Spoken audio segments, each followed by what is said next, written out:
Welcome to Menopause Miracles, the podcast for midlife women navigating love, identity, and reinvention in a world that didn't exactly prepare us for this chapter.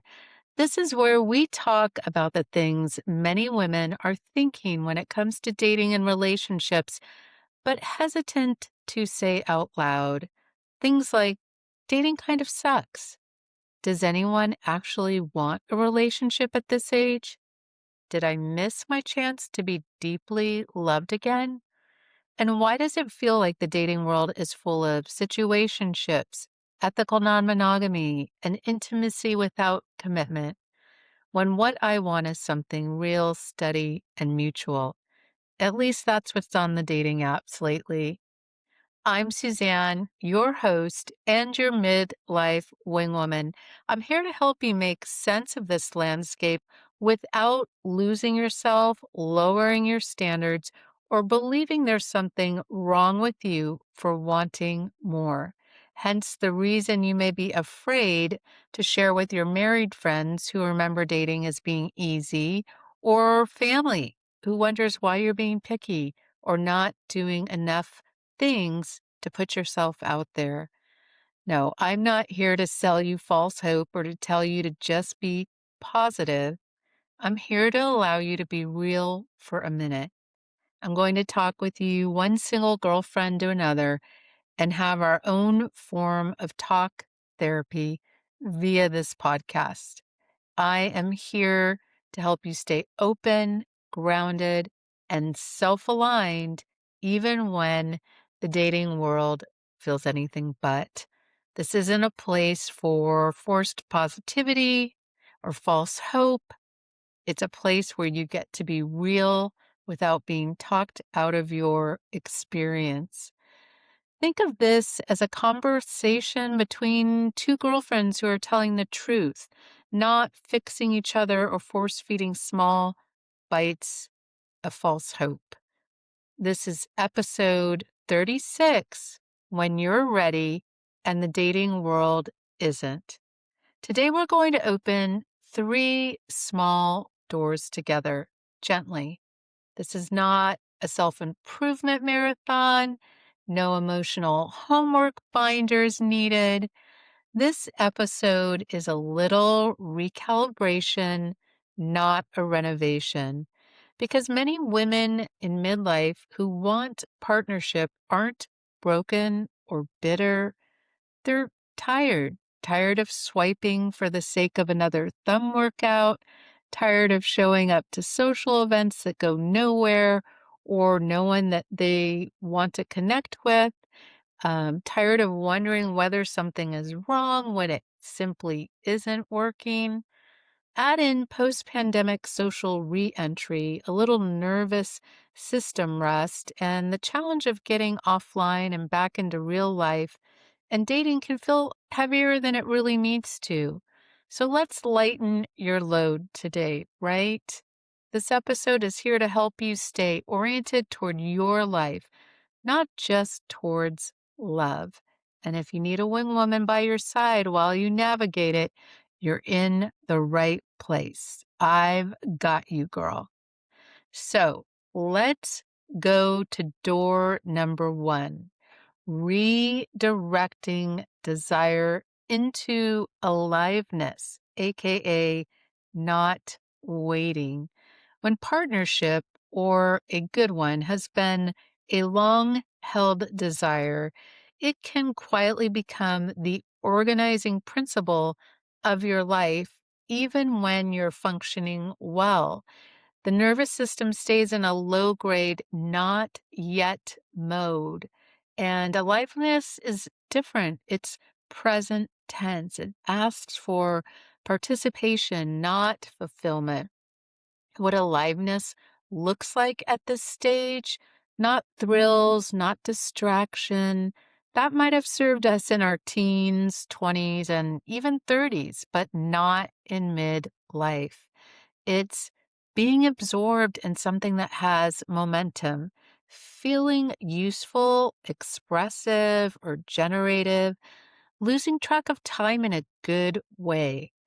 And what does this mean if you read between the lines? Go have some fun in what feels good to you and fills you up so you can feel it in your heart.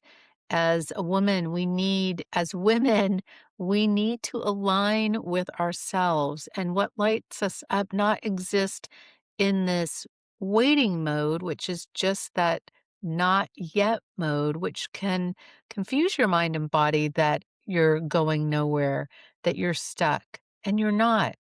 Aligning yourself in this way is a form of partnership. Redirecting desire is not about replacing love. It's about giving your desire somewhere to circulate, to live and breathe.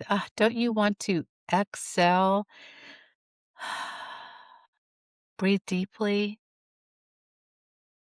Two shifts that matter. And don't see them as suggestions unless you really want to stay in a form of survival mode. These are skills to help you thrive in redirecting your desires for love and companionship. So, one, choose one area where you are needed, not admired. Mentoring, hosting, advising, creating something that depends on you. Being needed grounds desire and contribution. It calms the longing loop.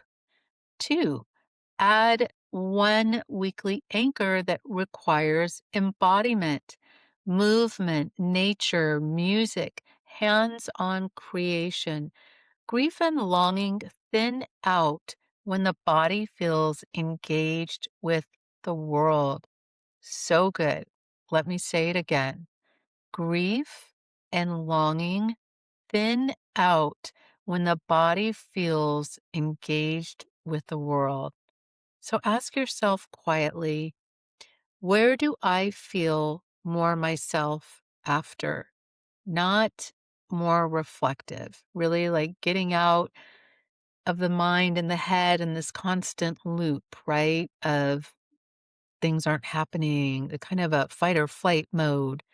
That's your aliveness compass to say, where do I feel more myself after you go to a place, engage in an activity?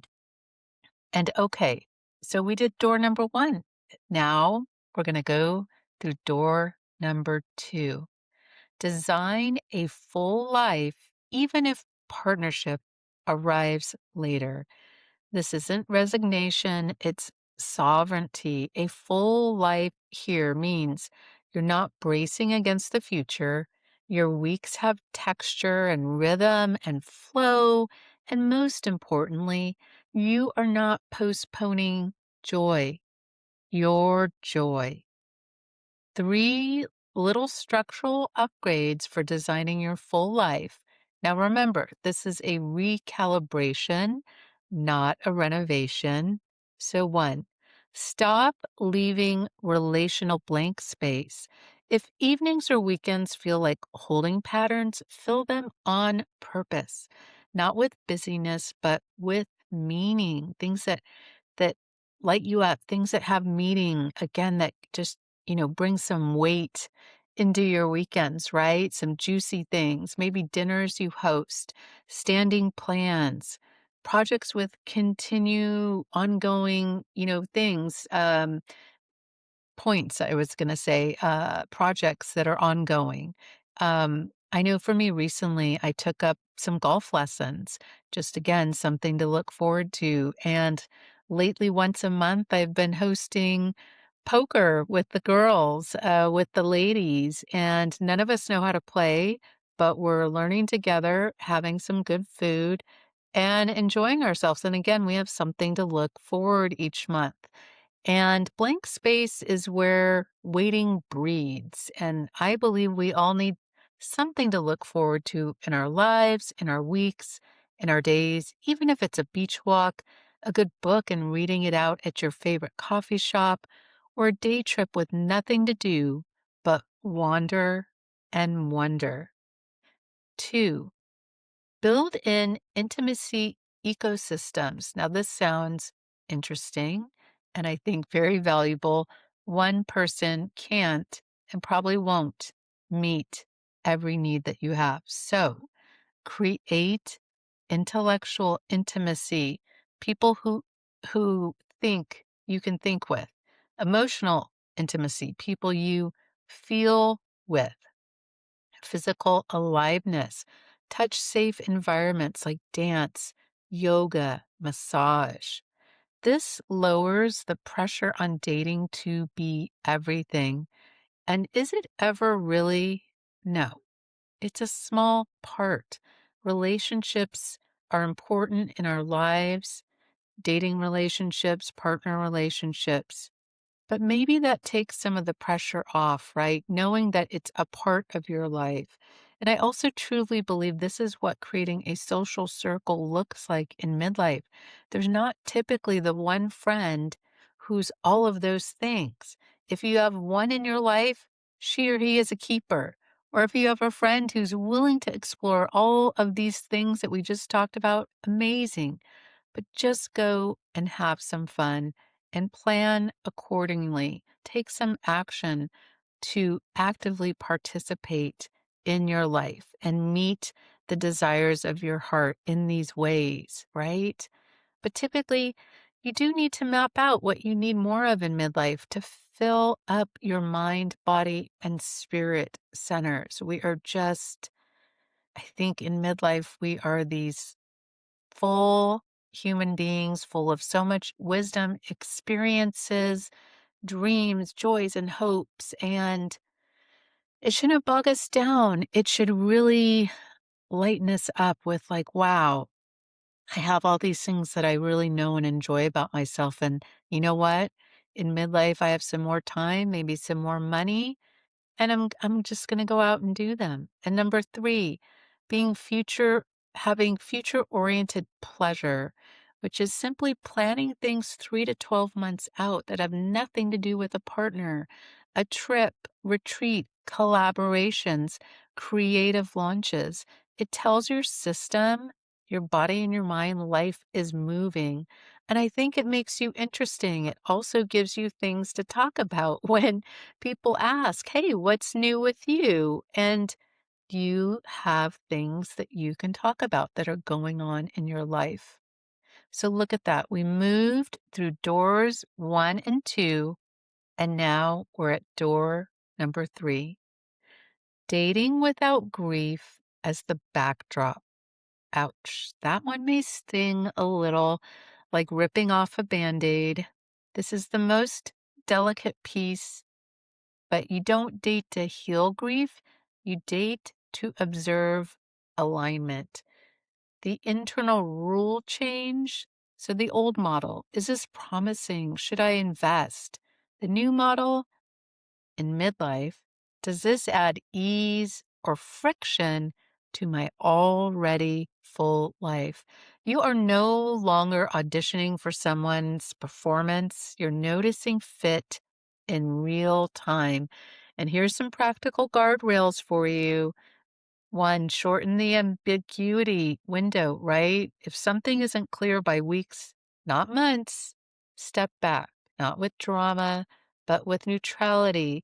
And if you're following the suggestions of door number 1 and number 2, you're living a full and beautiful life that you're an active participant in, taking active steps to enjoy it and making plans that light you up. So if someone doesn't have clarity and is not bringing anything to the table to add to your life, take a pause or don't give them so much space, right? Don't take away from your life to add this kind of emptiness in, right? Just hoping that someone else is going to fill it up. We're not doing that in midlife.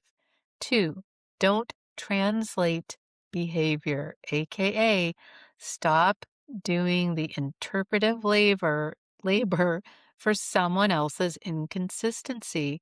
When behavior is unclear, many smart, thoughtful, emotional, intelligent women instinctively try to make it make sense.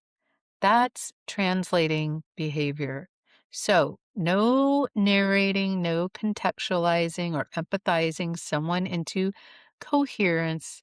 Clarity either arrives or it doesn't. So get clarity on who you are, what you want, and how you're behaving in your relationships. Keep your focus there. And last, stay in your body, not in the story. After dates, or simply going out into the world to engage, ask, do I feel expanded or contracted? Calm or kind of activated anxiety? More curious or depleted? The body knows before the mind defends. Ooh, write this one down. This is a good nugget for the week. The body knows before the mind defends. And where are you defending anyone? Even if it's yourself, right? So the body knows. Check in with yourself. Keynote: what changes when grief isn't driving in your readiness? You don't overinvest early. You don't feel urgency to secure meaning. You don't stay to prove something. You become surprisingly relaxed. And that's often when compatibility can actually find you in another person who's going to light you up exactly the way that you're lighting your life up and bringing all these good things into it, right? If this episode resonated, remember, let it land gently and be sure to like, subscribe, or follow so you're notified of each new episode that drops every Monday. And if this episode felt like a big hug, be sure to share it with another single midlife woman in need of one too. Readiness isn't a flaw, it isn't your flaw. Having discernment isn't a problem, but maybe some realistic protection. And wanting something real at this stage of life doesn't make you unrealistic. It makes you honest. It makes you human. If you're navigating dating in midlife and wondering whether you're asking for too much, I want you to know this. Clarity will never ask you to abandon yourself. You are not behind. You are not too much, and you haven't missed your window. Midlife dating isn't about trying harder. It's about staying aligned while the world catches up. Consider opening up and engaging maybe in some one-on-one coaching this February to help you gain clarity and navigate your readiness. You can visit my website, www.empowermentcoachsuzanne, and schedule a free complimentary discovery session with me. I'd love to guide you through filling your relational blank spaces, building your intimacy ecosystems, or creating future-oriented pleasure to be living a full life in midlife. I'm Suzanne, your midlife wingwoman, and this is Men, Menopause, and Miracles. Whether you're on this path, you don't have to walk it alone or go about doubting yourself any longer. Until next time, thank you for being here. Always good to see you and be with you. I'll check in with you again next Monday. Bye for now.